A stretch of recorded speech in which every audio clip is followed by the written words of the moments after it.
Xo'p, xudo xolasa bugungi ishlarimiz Zarqaynarda Jahongir degan xonadonimiz. Bu akamiz tanimaganlar bo'lmasa kerak, Zamin qurilish do'koni rahbari. Uyimizga havaslanganlar bitta like bosasizda, uyda qaranglar. So'killar yorib qo'yibdi, traventinlar yorib qo'yibdi, oqsaroy bo'lib qo'yibdi. Xudo xolasa akamizga 7000 Engelberg hamda 6000 Triorumlardan qo'yib berganmiz. 7000 Engelberglarimizga chiroyli shatlinkalar to'qib berganmiz hamda 6000 Triolarimizni 3 tadan siliflarni ochib turib, ikkitadan ochilish qilib berganmiz, bir tomonni dvoynoy qilib berganmiz, bir tomonni oddiy ochilish qilib berganmiz. O'zlaringiz bitta ko'rib baho beramiz.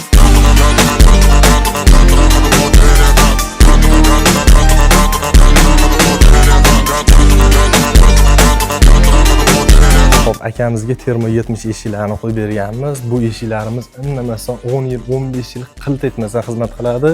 Shatlankalarning akvariga chiroyli birdan liniyalar to'g'rilab to'qib berganmiz. Xo'p, akamiz eshik romga pulda ayamagan, shu qatorda uyda remontlarga umuman pulda ayamabdi.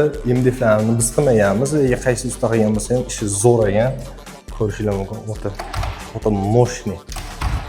Boshli o'yinlar qo'yib, xudo xolasa bunday kirganda fayzli xonadon bo'lib turibdi. Xo'p, obzorimiz qilganimizda yomg'ir ham yog'ibdi. Bu Xudoning rahmati. Shuncha kun isitib berdi. Mana yomg'irlar bilan chiroyli havolarimiz o'z holatiga qaytib qoldi. Kimga shunaqangi sifatli eshik rom, deraza xizmatlar kerak bo'lsa, derazga murojaat qilaversa, ishlarni chiroyli bitkazib beramiz. Hammaga rahmat.